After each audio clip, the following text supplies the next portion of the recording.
Okay, for real this time, let me replay that for you. Just listen to it.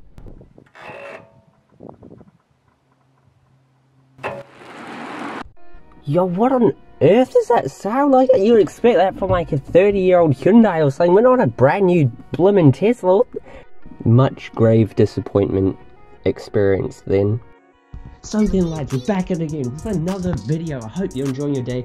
But yeah, we've got another upload today. So what are we talking about today? Well, today we're going to be talking about why electric cars are GAY and how we're going to modify them in the future. So then let's get into it and roll the intro. Quarter, they gon' finish it.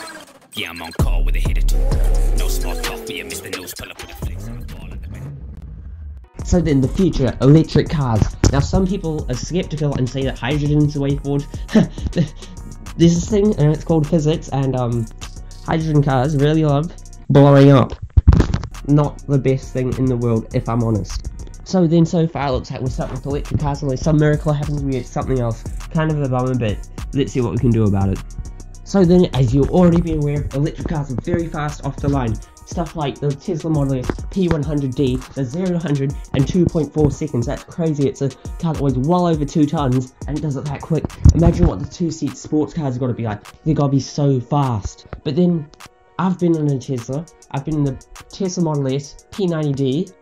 Now that thing does 0 to 100 in 2.8 seconds. I'll tell you one thing, right? It does not feel like a 2.8 second 0 to 100. Sorry about that outburst there. But yeah, it doesn't, not at all. I know why it is. With a petrol engine, when you're accelerating fast, you get to hear the engine, feel the vibrations, the gear changes. It feels so amazing, there's all this drama to it, but electric cars don't, they just go. It's just boring. And you may add, that was in full sin ludicrous mode from a launch. I'll tell you one thing that completely sums it up. A Tesla does not feel like a fast car, it feels like a fast amusement park ride. I didn't associate as being a car, even though I knew it was a car. My brain's like, nah fam, this ain't a car. So then let's talk about lap times. Now, of course, down the straights, it's gonna be so fast. Round the corners, it's a bit wallowy, leans a bit, you know. Watch Top Gear's review of it, they point out very well. But it still does, like most tracks, better than a BMW M3, faster than a BMW M3, which is crazy. But there's one problem, the Tesla will struggle to do as many consecutive laps. Now, there's a few reasons for this. First of all being the operating temperature. So with petrol cars, they work very well between two temperatures, right? And this gap is very big. Now electric cars on the other hand also work between two temperatures very well, but the gap is very narrow. So if your car gets too hot, you're gonna lose performance. If it gets too cold, it's gonna lose performance. Just like a petrol car, but it's way more sentimental. Also, because they weigh so much, the brakes are gonna fade so quickly. I don't have any fancy brakes on them too. So they got fade so quickly and they got become useless after, you know, how many of the laps. And even when the brakes are working good, they're still terrible brakes, okay? My mom has a Mazda 3 that can go from 100 to 0 in 34 meters. So it's a standard stock car, 34 meters, 100 to 0. The Tesla takes 40 meters. 40! The Mercedes G-Wagon takes 38 meters. That's... what? How's that possible? What the heck? So yeah, suck my farm, Tesla.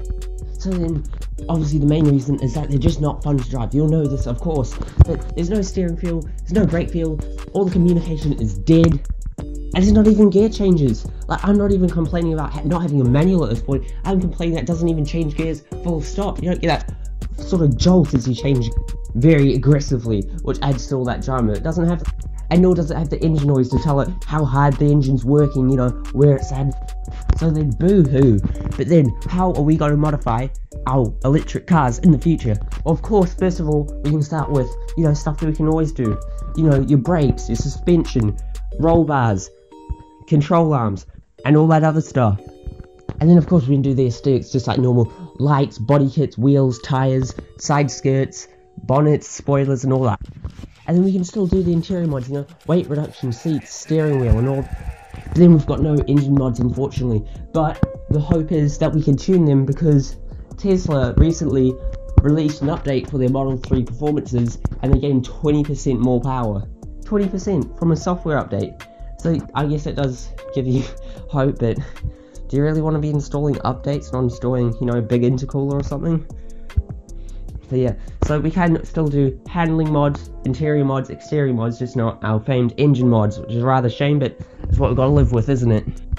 And also our ergonomic mod. One thing actually, before we end, the number plates are so stupid. I hate it. Lol gas, lol oil, amped, electric. Like, I don't care. Go away, please. I just hate it. But anyway, let's not end on a sour note.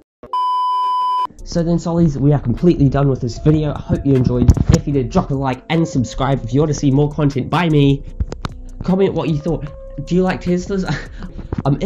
Now also check out my Instagram down in the description below. I post moody car photography.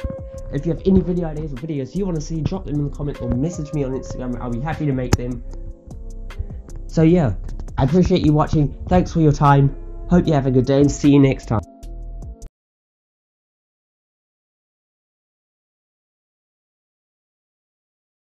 Goodbye. Have a fun day. See you next time. Bye bye.